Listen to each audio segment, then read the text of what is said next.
آل محمد وعلى سيد المطهر وإمام المظفر وشجاع الغضنفر أبي شبير وشبر أبي الحسنين أمير المؤمنين علي بن أبي طالب.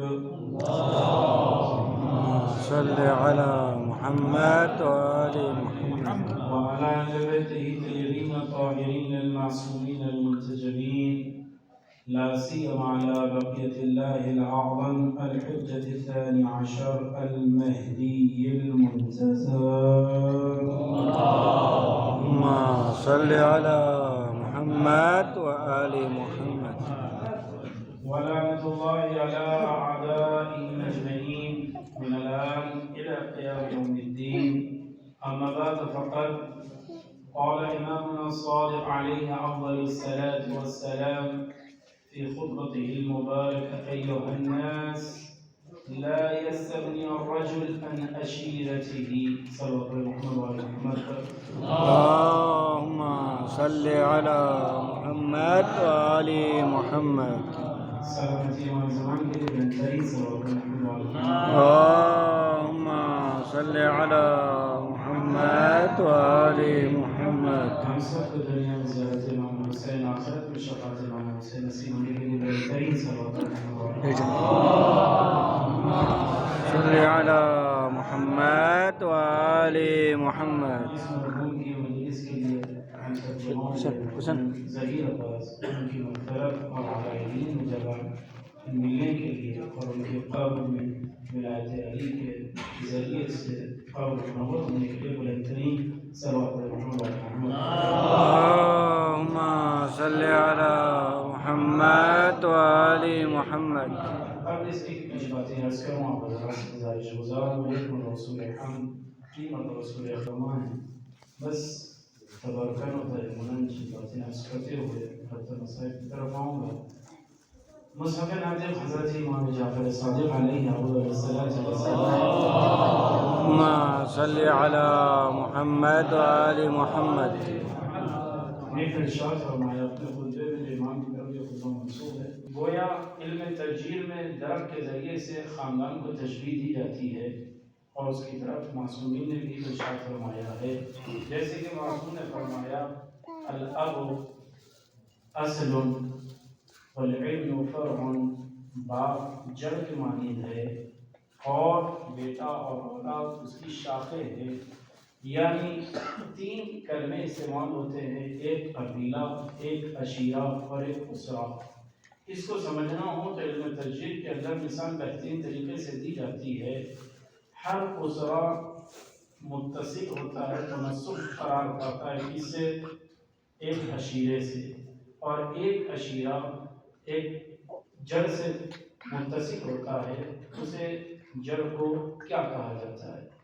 کہا ایک درخت تین حصوں پر مشتمل ہوتا ہے. یا تو جڑ ہے، جب جڑ مضبوط ہو جائے اور وہ شاخوں میں تبدیل ہو جائے اور اس کے بعد اس پر پتے نکل آئے تو ہر ایک ٹہنی پر مختلف پتے ہوتے ہیں. تو جو جڑ ہے وہ قبیلہ ہے، اور جو شاخیں ہیں وہ اس کی عشیرہ، اور اس کے ساتھ ہر شاخ پر ایک ٹہنی نکلی ہے، اس پہ مختلف پتے لگے ہوئے ہیں، اس کو کہتے ہیں اسرہ یعنی خاندان. ان سب کی باتیں اگر ملا کر دیکھیں تو اسرہ، عشیرہ اور قبیلہ بغیر باپ کے انسان کو عروج نہیں دلا سکتا. لازم ہے پدر کا ہونا، اور تبھی کسا نشوما پائے گا. اگر کوئی انسان تصور کرے عام زندگی میں کوئی درخت کے اندر تنوع پایا جاتا ہے تو کیسے پتہ چلتا ہے؟ جڑ سے پتہ نہیں چلتا، شاخوں سے نہیں، بلکہ اس کے پتوں سے پتہ چلتا ہے کہ اس کے اندر پانی برابر پہنچ رہا ہے یا نہیں، اس کے اندر واقعی جن چیزوں کی ضرورت ہے وہ اثر انداز ہو رہی ہے یا نہیں. اگر پتے میں تر و تازگی ہے تو خود پتے کا ذاتی وجود نہیں ہے، بلکہ جڑ کی برکتیں ہیں جو پتوں میں سبزی رنگ پایا جاتا ہے اور اس کے اندر نشو و نما پایا جاتا ہے. تو آج اگر کوئی بیٹا کسی زاویے کی ترقی کر رہا ہے تو وہ اپنے وجود پہ فخر نہ کریں، بلکہ اپنے ماں باپ کا شکریہ ادا کریں کہ انہوں نے ایسے ایسے نشوونما دیا، ایمان کی تازگی باپ سے ملی ہے، بہترین سبز انسان تنوع والا پایا ہے تو ماں کی تربیت نے بنایا ہے، تو ماں باپ جڑ بن گئے، اولاد ان کی شاخیں بن گئی، تو اب شاخوں کو دیکھ کر ماں باپ کا اندازہ لگایا جاتا ہے۔ اسی طریقے سے اب یہ خاندان بنا، اب یہ خاندان کبھی انسان گاؤں دیہات میں ہو تو اس کا مشتمل خاندان مختصر ہوگا، جیسے بڑھتا جائے گا ویسے ویسے قبیلے اور عشیرے میں تقسیم ہوتا جائے گا۔ اب یہ خاندان کی تقسیم الگ الگ انداز سے کی گئی ہے۔ اگر سایہ مل جائے تو باپ سے تعبیر کی جاتی ہے، باپ کے مرنے پر بے سایہ کہا جاتا ہے۔ اگر ٹھنڈک سائے میں مل جائے تو ماں کا پیار اور ممتا مل جاتی ہے۔ اگر ان تمام چیزوں میں بغور دقت کیا جائے تو جہاں ٹہنی کو ایک پتا دوسرے پتے کے لیے مددگار قرار پاتا ہے تو اندازہ لگائیں اسی طریقے سے ایک بھائی دوسرے بھائی کا مددگار قرار پائے گا، اس کے لیے معاون قرار پائے گا۔ اب یہ بھائی کیا ہوتا ہے؟ اب عزیزان گرامی، کلمہ اخ کی تفسیریں بہت کی گئی ہے، کبھی حقیقی معنی نسب کی طرف آئی ہے، کبھی کلچر کی طرف آئی ہے، کبھی ثقافت و تمدن نے معنی بیان کیا، کبھی اخلاقیات نے معنی بیان کیا۔ آپ جانتے ہیں امیر المومنین کی معروف حدیث ہے جو نجف اشرف میں بہت سے مقامات پر آپ کو دکھ جائے گی، وہ یہ کہ انسان کے بھائی دو طریقے کے ہوتے ہیں، ایک دینی بھائی ہوتا ہے اور ایک اخلاقی بھائی ہوتا ہے۔ بھائی بھائی ہے، ایک اخلاق و ثقافت کا معاشرے کا بھائی ہے اور ایک نسب کا اور دین کا بھائی ہے۔ جو نسب کا بھائی ہے وہ اور امتیاز رکھتا ہے، جو دین کا بھائی ہے اس کے الگ امتیازی کیفیتیں پائی جاتی ہے، اور کلچر میں بولے جانے والے بھائی کے نشو و فراز کا اندازہ لگاتے ہوئے کلمہ بھائی کا استعمال کہنا اور ہے۔ اب کبھی یہ اردو زبان جہاں بولی جاتی ہے وہاں کی لینگویج کے اعتبار سے کبھی بھائی کا مطلب کچھ اور نکالا جاتا ہے، کبھی اگر بہت شفقت کے ساتھ کہیں تو واقعاً اچھا بھائی سمجھ میں آتا ہے، اگر بمبئی کی زبان میں بھائی کہیں تو گنڈا سمجھ میں آتا ہے۔ کیوں؟ بھائی جہاں جیسے استعمال ہو جائے، تو اگر کبھی کوئی بد اخلاق کسی صاحب اخلاق کو اپنا بھائی قرار دے تو پریشان نہ ہوئیے، اس لیے کہ رئیس الوالدین کا بہترین جملہ ہے کہ حابل اور قابل بھائی بھائی بھی ہو سکتے ہیں۔ ایسا واقعہ اللهم صل على محمد وآل محمد۔ اب عزیزان گرامی، بھائی کا کہنے والوں نے جو اخلاق کا دائرہ بیان کیا ہے، کہتے ہیں اخلاق کا دائرہ صرف ایک آئینہ نہیں رکھتا، ایک زاویہ نہیں رکھتا، بلکہ اس کے اندر تین چیزیں ہوتی ہے۔ کہ وہ تین چیزیں کیا ہے؟ کہ پہلی چیز اس کے اخلاق کے اندر اس کے دین کی مداخلت ہوتی ہے، اور دوسری چیز جہاں وہ رہتا ہے اس معاشرے کے اطراف میں پائے جانے والے ثقافتی ماحول کا اثر ہوتا ہے، اور تیسری چیز اس کی عادتیں ہوتی ہے۔ جب یہ تین چیزیں جمع ہو جائے تو اخلاق بنتا ہے۔ اب عزیزان گرامی، نبی نے یہ نہیں کہا میں دین کو مکمل کرنے آیا ہوں، نبی نے کہا میں اخلاق کو مکمل کرنے آیا ہوں، اتمام کرنے آیا ہوں۔ کہا کیوں؟ اس میں مذہب بھی ہوگا، اس میں سماج بھی ہوگا، اس میں عادتیں بھی ہوگی، اس میں تمام تر اٹھنے بیٹھنے کے آداب و اخلاق بھی ہوں گے، کون کیسا ہوگا وہ بتایا جائے گا۔ اب اس میں اگر انسان غور کرے تو بھائی کا لفظ کیسا ہے، تو پورے تاریخ میں بھائی کے انداز الگ الگ ہیں، کبھی کوئی اور بھائی رہا، کبھی کوئی منصب کے اعتبار سے بھائی بن گیا، کبھی کسی اور زاویے کا بھائی بن گیا، لیکن کلمہ بھائی کی عظمت کو اگر سمجھنا چلو اپنے محمد آل محمد پر اللهم صل على محمد وآل محمد۔ اب عزیزان گرامی، میں تمام باتوں کو جلدی سمیٹتا ہوا زیادہ طویل گفتگو نہ کرتے ہوئے بس اشارہ کر دو، تاریخ اٹھا کر دیکھیں تین طریقے کے بھائی ہیں۔ تاریخ میں بھی شریعت نے تین طرح کے بھائی بنائے ہیں، جہاں تین مرتبہ عقد اخوت پڑھایا گیا۔ کا عقد اخوت کہاں پہلے پڑھایا گیا؟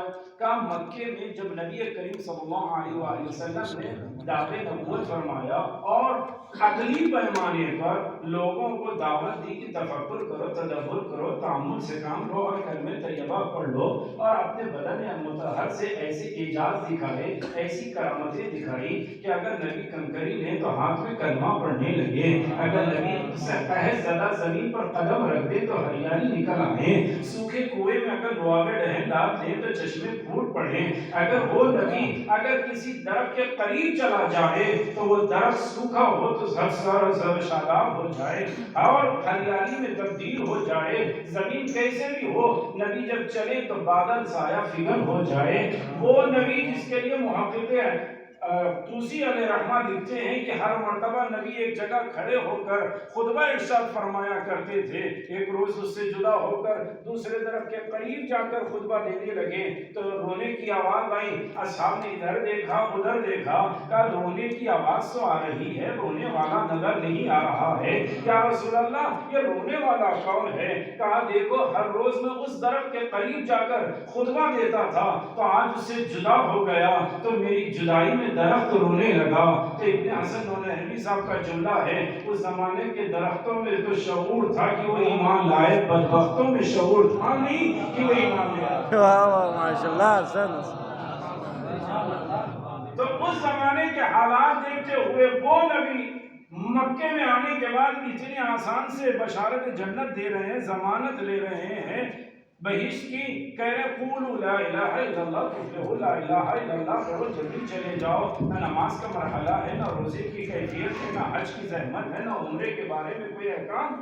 آپ بس کلمہ طیبہ پڑھو, جلدی جلدی چلے جاؤ. وہاں امیر اپنی انانیت میں تھے, جہاں غنی اپنی غنا اور غنا کی کیفیت میں تھے اور رقص اور تمام چیزوں میں مبتلا تھے, شراب خوری میں مبتلا تھے. جہاں امیر سود خوری کے ذریعے سے کاروبار کر کر غریبوں کو دبا رہے تھے, جہاں کا ماحول یہ تھا کہ خواتین کی کوئی عزت سمجھی نہیں جاتی, جہاں شاعر اپنی شاعری بیچتا ہو بازار اوقاف میں, جہاں خطیب اپنی خطابت بیچتا ہو, جہاں عزت اور انسانیت پر لبیک کہتے ہوئے بلال حبشی نے کلمہ طیبہ پڑھ لیا, خباب ابن عبد تمیمی نے کلمہ طیبہ پڑھ لیا, سلمان باہر سے آ کر کلمہ پڑھ لیے. کہا کیوں؟ کہا ہم نبی کی صداقت کے بارے میں ایمان رکھتے ہیں, نبی کے امانت اور ایمان اور امین ہونے پر ہم ایمان رکھتے ہیں. وہ آئے مکے میں تو نبی نے جب دیکھا کہ یہ آنے کے بعد کبھی انہیں بلال کو کالے رنگ اور آواز اچھی نہ ہونے کی بنیاد پر اذان سے روکا جا رہا ہے,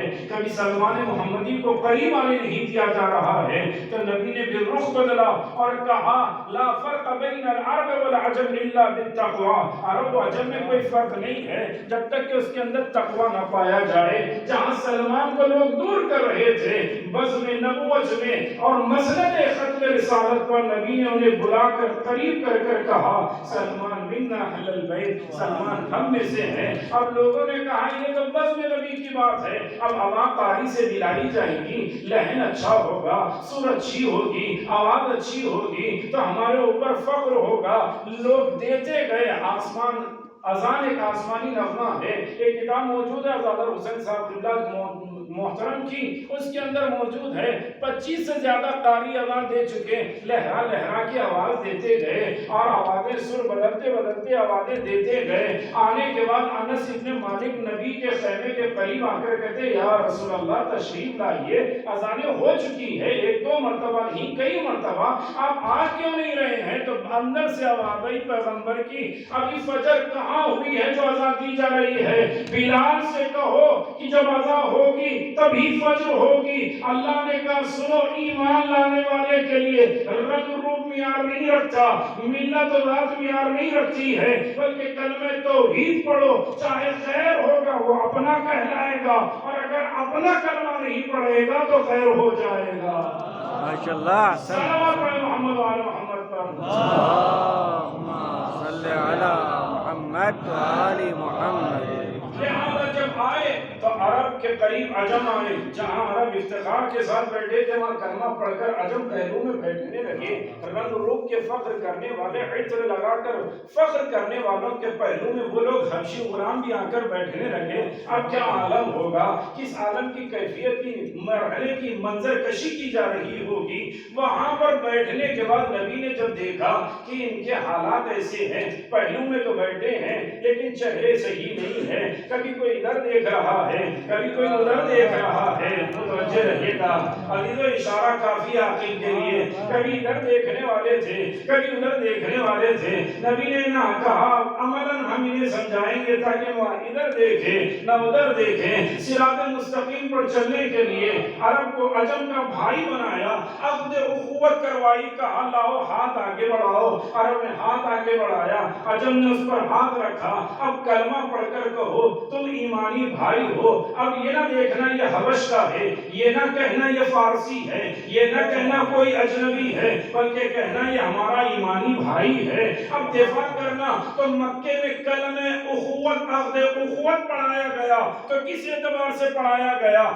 کہو ایک دوسرے کے لیے تمہاری عزت ہماری عزت ہے، تمہاری سلامتی ہماری سلامتی ہے، تمہارا وقار ہمارا وقار ہے، تمہاری شرافت ہماری شرافت ہے، تمہاری مصیبت میں ہم تمہارے ساتھ ہیں، ہماری مصیبت میں تم ہمارے ساتھ ہو۔ اب مدینے میں سلامتی دنیا کا عقد پڑھا گیا، لیکن جب دوسری مرتبہ پیغمبر مکے سے نکل کر مدینے یثرب میں گئے ہیں، اوس و خزرج کو بلایا، آنے والے مہاجر کہلائے، استقبال کرنے والے انصار کہلائے، دونوں کو بٹھا کر کہا اب یہ دیکھو ان کے ساز و سامان لوٹ لیے گئے، ان کے کاروبار تباہ کر دیے گئے، ان کی کھیتی تباہ کر دی گئی، ان کے جانوروں کو لوٹ لیا گیا، ذبح کر دیا گیا، ان کے پاس مہاجرین کے پاس کچھ نہیں ہے۔ 50-60 مہاجرین آئے ہیں، انصار تم تو بڑے قبیلے والے ہو اور وہ خزرج والے ہو، اب تم کیا کرنا چاہتے ہو؟ کہ نبی آپ حکم دیں، ہر چیز کے لیے تیار ہے۔ نبی نے کہا انصار میں سے تم بھی آؤ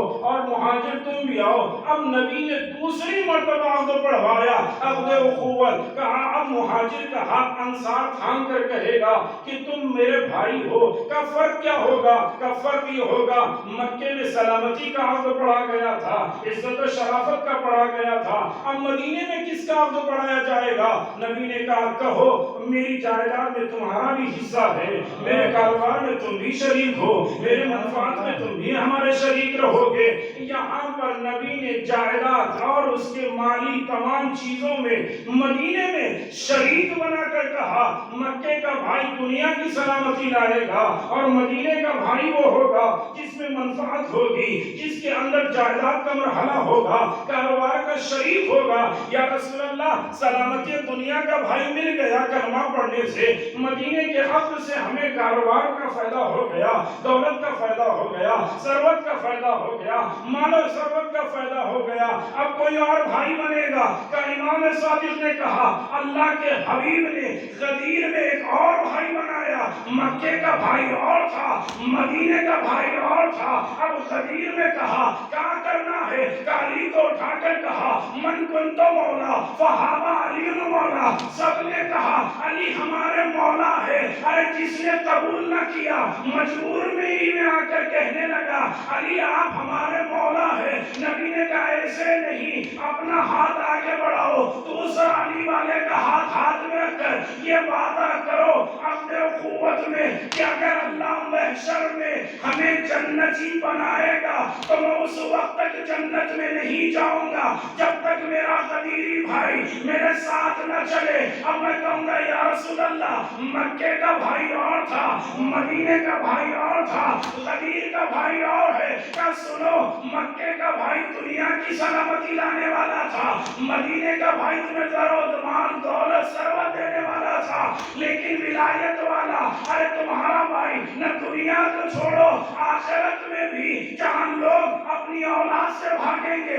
باپ اپنے بیٹے کو نہیں پہچانے گا، ماں اپنے شریک حیات کو نہیں پہچانے گی، وہاں ولایت رکھنے والا کہے گا مجھے جنت نہیں چاہیے جب تک غدیر والا میرے ساتھ نہ چلے۔ واہ ماشاءاللہ، صلوات پڑھے محمد وعلى محمد پر۔ اللہم صلی علی محمد وآل محمد۔ ماشاءاللہ ماشاءاللہ، جزاک اللہ۔ بڑا اہم ہے، اب ابھی لوگ متوجہ رکھیے گا، غدیر کا بھائی بڑا اہم ہے۔ کہا کیوں؟ کتاب مومن امام حسن عسکری علیہ الصلوۃ والسلام صلی علی محمد وآل محمد۔ کتاب خطاب کی دنیا سے لائی گئی، یہ کتاب مومن مارکیٹ میں آ چکی ہے، اردو عربی دونوں زبان میں آ چکی ہے۔ کتاب مومن میں حدیث ہے جب ولایت علی آئے تو اب یہ دل کی عظمت کتنی ہوگی. امام معصوم نے کہا جب ولایت علی دل میں آتا ہے تو حرمت الکعبہ، مومن کا احترام کعبے کے احترام کے برابر، بل افضل منہا، بلکہ اس سے زیادہ افضل ہے، کعبے سے زیادہ افضل. کون؟ جس کے دل میں علی کی محبت ہے. بلکہ افضل منہا، اس کی شرح لکھی گئی تو علامہ حیدرآباد دکن کے اندر تفسیر کے ساتھ شرح کے ساتھ بات موجود ہے، متوجہ رہیے گا. کہتے ہیں اس بات کو قرینہ استظہارات سے حل کی جائے گی، نص منطوق لانا مشکل ہے. کا استظہار کیا ہے؟ کہ اگرچہ کہ مبنی اختلاف کیوں نہ ہو لیکن منطوق اگر مطابق کلیات ہو تو قبول کرنے میں کوئی حرج نہیں ہے. کہتے ہیں مولانا سید ذکی حسن نوری حفظہ اللہ نے ایک مقالہ کتابچے کی شکل میں ایک مقالہ تحریر فرمایا، انوکھے ممبر کا انوکھا خطیب. انوکھے ممبر کا انوکھا خطیب کون؟ کا مولا ابوالفضل عباس مکے کے چھت پر کھڑے ہو کر خطبہ دے رہے ہیں اور خطبے کے جملے کیا ہے؟ بسم اللہ الرحمن الرحیم الحمدللہ الذی شرف ھذا، خدا کی تمام تعریفیں ہو کہ جس نے کعبے کو شرف بخشا. متوجہ رہیے گا، کعبے کو شرف بخشا کس کے ذریعے سے؟ بے قدوم ابی ہے. حسین کی طرف مولا عباس اشارہ کرتے ہوئے کہہ رہے ہیں حسین کے بابا کے قدموں سے. حسین کے بابا کے قدموں نے کعبے کو شرف بخشا. کہ جب علی کعبے میں آئے تو کعبہ واقعا لائق تعظیم. علی آئے، علی کی وجہ سے کعبے کا شرف. کہ اگر علی کی محبت کسی کے دل میں آئے تو اب اس کا دل نہ رہا، حرمت الکعبہ، اب اس کا احترام کعبے کے احترام میں ہے. لیکن ایک فرق ہے، مومن افضل منہا، کعبے سے بھی زیادہ افضل ہے.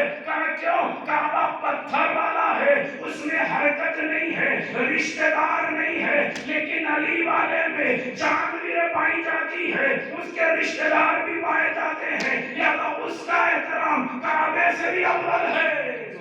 سبحان اللہ، سبحان اللہ، سبحان اللہ. اللہم صلی علی محمد و آل محمد. متوجہ رہیے گا، دن میں جان لے جانا تو میں جلدی اپنے مراحل کو طے کروں. اب اگر ولایت آ جائے تو کلمہ توحید کا بھائی الگ ہے، نبوت و رسالت کے عہد و پیمان کا بھائی الگ ہے، غدیر کی بنیاد کا بھائی الگ ہے. اب معصوم فرماتے ہیں جس کے دل میں علی علیہ السلام کی ولایت ہو اور وہ ایک دوسرے مومن جس کے دل میں علی کی ولایت ہو پیاسا ہو اور اطراف میں پانی بھی ہو. توجہ رہیے گا، اطراف میں پانی ہے لیکن وہ پیاسا ہے، آپ نے اٹھ کر پانی دے دیا تو معصوم فرماتے ہیں جہاں پانی تھا آپ نے ولایت علی کی بنیاد پر پانی پیاسے کو دیا تو اس کا ثواب کیا ہے؟ تو معصوم نے فرمایا اس کا ثواب یہ ہے اولاد نبی اللہ اسماعیل میں سے جو قید اور غلامی میں تھے ان میں سے ایک کو آزاد کرنے کے برابر ہے. کہ یا رسول اللہ اگر وہاں پانی نہ ہو، صحرا میں علی والا مل جائے اور اگر کوئی وہاں پانی پلا دے تو اس کا اجر کیا ہوگا؟ تو فوراً فرزند رسول نے کہا اس کا اجر گویا یہ ہے اس نے ایک آدمی کی جان نہیں بچائی بلکہ تمام انسانیت کی جان بچائی ہے. ولایت آگے بڑھیے، غذا کھلا دی تو اس کا کیا اثر ہے؟ تو آپ جانتے ہیں غدیر میں کھانا کھلانا کتنا زیادہ عظیم ثواب ہے. لباس پہنا دیا تو کہتے ہیں بدن پر جب تک ایک تار دھاگا باقی رہے گا، جتنی مدت رہے گا اتنا محشر میں وہ خدا کے خاص رحمت کے سائے میں رہے گا. اب علامہ شیخ محدث کبیر عباس سکوندی رحمۃ اللہ علیہ بیان کرتے ہیں اگر ولایت علی آ جائے اور آپ ایک لقمہ مٹھائی کا شیرینی کا آپ ایک لقمہ اٹھا کر ولایت کی بنیاد پر کسی کو اپنے ہاتھ سے کھلا دے تو معصوم فرماتے ہیں، شیخ عباس قمی علیہ الرحمہ نے نقل کیا، کہتے ہیں اس لقمے کے عوض اللہ دونوں کی فشار قبر معاف کر دے گا۔ ماشاءاللہ ماشاءاللہ۔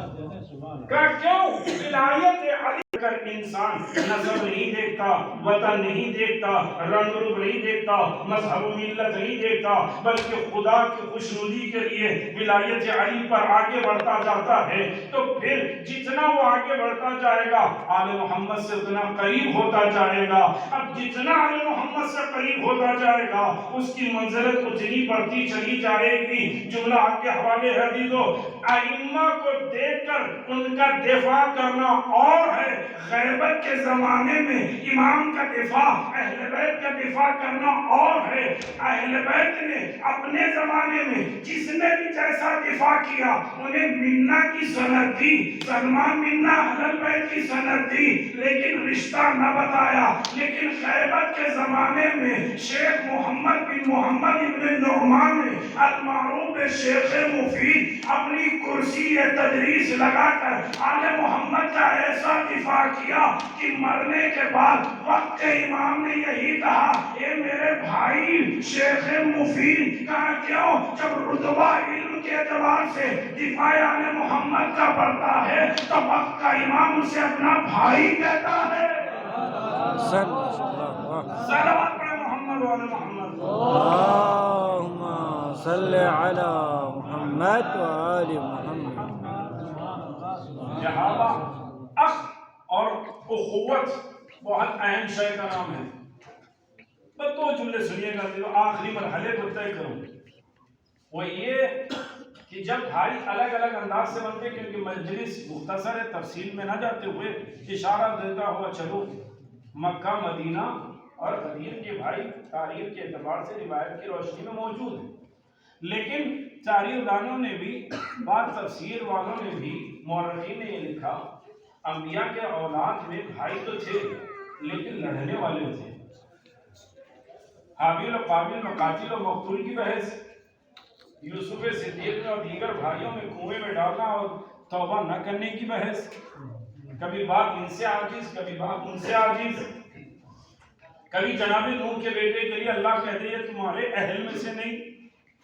ہر جگہ کہیں نہ کہیں پر خانوادگی کی بحث پائی جاتی ہے، لیکن عزیزو ہر مرتبہ میں اپنی دکنی لفظ کا، دکنی زبان کا لفظ استعمال کر رہا ہوں، بڑا غور سے سنیے گا، وہ یہ کہ ہر کوئی اصحاب نبی اپنے زمانے میں کڑکڑا رہا تھا۔ جب دیکھو ادھر علی ادھر نبی کچھ کہتے علی لبیک یا رسول اللہ، جنگ پہ جانے علی کھڑے ہو گئے، فلاں پہ جانے علی کھڑے ہو گئے، ادھر نبی کے ذہن سے بات ادا نہیں ہوتی، علی لبیک کہہ دیتے ہیں۔ ارے تھوڑا ہمیں موقع مل جاتا تو ہم بھی نبی کی آواز پر لبیک کہہ دیتے۔ نبی نے دعوت ذوالعشیرہ میں کہا کون میرا ساتھ دے گا، علی کھڑے ہو گئے۔ بدر میں بات آئی علی کھڑے ہو گئے، احد میں بات آئی علی کھڑے ہو گئے، ہر جگہ کوئی نہ کوئی کھڑا ہو گیا۔ اگر موقع مل جاتا تو ہم بھی کھڑے ہو جاتے۔ تو خطیب ایمان کا جملہ کہتے اللہ جانتا تھا اس مزاج کو، بعد میں یہی شکوہ کرتے کہ نبی کہتے فوراً یہ لوگ علی کھڑے ہو جاتے۔ موقع علی کو آشوب چشم میں مبتلا کیا، خیمے میں علی سو رہے ہیں، نبی نے کہا آؤ خیبر کے قلعے کو فتح کرو۔ اب جیسے ہی فتح کرنے کی باری آئی کوئی لہیم شہیم آگے بڑھا، اشارے سمجھیے گا دیدو، تہذیب المتین فی احوال امیر المومنین کتاب ہے، آگے بڑھ کر سنیے گا، کہتے ہیں جب سواری پر سوار ہوا اس کا وزن اتنا تھا کہ جانور کے دہن سے زبان باہر آ جاتی، وہ آدمی لہیم و شہیم آگے بڑھتا، کہتا چلو میرے لشکر میں شریک ہو کر، جب آدھا راستہ طے ہوتا کوئی قریب آ کر کہتا کہاں جا رہے ہو، کہا خیبر فتح کرنے، تمہیں معلوم ہے خیبر کے اندر کون ہے، کہا کون، کہا انتر، واپس پلٹ آتی۔ دوسرے گئے، اشارہ سمجھے گا نہیں، واپس، تیسرے واپس، حتیٰ کہ تہذیب المتین میں یہ جملہ موجود ہے، نبی نے کہا کیوں واپس آئے؟ کہا لشکر نہیں رکا، لشکر سے پوچھا تم کیوں نہیں رکے؟ کہا سردار نہیں رکا، کبھی سردار کے لشکر بھاگا، کبھی لشکر کے سردار بھاگا، اب ہوگا کیا؟ نبی 1 دن 2 دن 10 دن 20 دن 30 دن 35 36 دن گزر گئے، کوئی خبر نہیں، 40 دن کا مرحلہ تھا، اگر 40 دن گزر جاتے تو اسلام کا چیلم ہو جاتا، اب کیا ہوگا؟ نبی نے آخری دن کہا اب میں کل اس کو علم دوں گا، جو جرار ہوگا، گردار ہوگا، خیر فرار ہوگا۔ تب یہ چمی گویاں ہونے لگی، علی تو بیمار ہے، علی آنے والے نہیں ہیں، تم چلنا لشکر میں ایسے اسلحے رکھ لینا، فلاں اپنی ٹیم کو، فلاں اپنی حصے کے گروہ کو تیار کرنے لگے، کوئی تمام لوہے کے لباس کو بدن پر رکھ لیا، کوئی سائیکل کرنے لگا، کوئی کسی اعتبار سے آگے بڑھنے لگا۔ اب جب دن آیا تو نبی علم لے کر باہر آئے تو ایسے ایسے چہرے تھے جس کو سید شہاب الدین مراشی نجفی کہتے ہیں فردن غلیظہ، دیکھ کر کہنے لگے اب علم ہمیں ملے گا۔ نبی نے علم کسی کو نہ دیا، علم کو رکھ کر کہا خدایا اب میں کس کو آواز دوں؟ کہ آواز آئی اس کو آواز دو جس سے اللہ بھی راضی، اللہ کا حبیب بھی راضی۔ اب نبی نے کیا کہا؟ فوراً ہاتھوں کو بلند کیا اور آواز دے کر کہتے یا قاہر العدوے، جیسے ہی آواز ہوا کے گوشوں سے علی کے کانوں تک پہنچی ہے، علی نے آنکھوں کو کھول کر کہا قمر میرا بھائی آواز دے رہا ہے، فوراً کھڑے ہو جاؤ۔ تو فوراً نبی نے ادھر آواز دی یا قاہر العدوے یا والی الولی، فوراً امیر المومنین بستر سے اٹھے، آنسو چشم ہے، پانی بہ رہا ہے، آنکھیں سرخ ہے، علی باہر آ کر کہتے قمر سواری تیار کرو۔ بلند نبی نے کہا یا قاہر العدوے یا والی الولی یا مظہر العجائب، جیسے ہی کہنا تھا علی سوار ہوتے ہیں تو قمر نے کہا مولا اجازت ہے تو میں بھی چلوں؟ تو امام نے لجام تھاما، کہا قمر آنکھیں بند کر لے اور ہاتھ اپنا سواری پر رکھ دے۔ قمر نے سواری پر ہاتھ رکھا، ادھر نبی نے فرمایا یا قاہر العدوے یا مظہر الولی یا مظہر العجائب یا مرتضی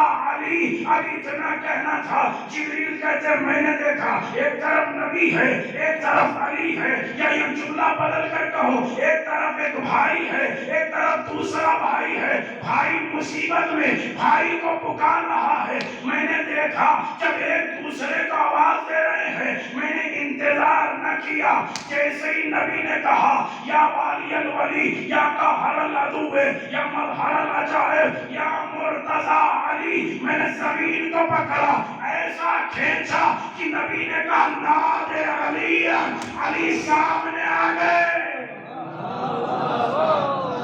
علی سامنے آ گئے۔ لوگوں نے کہا علی اتنی جلدی آئے، آنسو چشم ہے، پانی بہ رہا ہے۔ فوراً نبی نے لعاب دین آنکھ میں لگایا، علی کی آنکھ میں ٹھنڈک محسوس ہونے لگی، علی شفایاب ہوئے۔ اب علی نے علم اٹھایا، اب میں جملہ کہہ رہا ہوں عزیزو، ابھی اللہ نبی کے لیے تو کسی اور کو رکھ دیتا، اور وہ خزرج میں سے کسی کو رکھتا، بنی ارجا میں سے کسی کو رکھتا، بنی اسلم میں سے کسی کو رکھتا۔ اللہ نے کہا جب بھی انسان کو یقین ہوتا ہے تو دوسرے پر اتنا نہیں ہوتا جتنا بھروسہ خود پر ہوتا ہے۔ میں نے نبی کے لیے دوسرے کو بلاتا، نبی کو اطمینان نہ ہوتا، میں نے علی کو نفس رسول بنا کر بھیجا تاکہ جتنا یقین اپنے اوپر ہے اتنا ہی یقین علی پر ہے۔ ماشاءاللہ ماشاءاللہ، اللہم صلی علی محمد و آل محمد۔ علاوہ مصیبت میں جو ساتھ دے وہ بھائی کہلاتا ہے، جس کو آواز دے اسے بھائی کہا جاتا ہے۔ عزیزو، اسی لیے امام حسین نے جو احتمالات دیے گئے ان میں ایک احتمال یہ امام نے کہا جیسے اصحاب مجھے ملے ویسے نہ نانا کو ملے، نہ بابا کو ملے، نہ بھائی کو ملے، نہ کسی اور کو ملے۔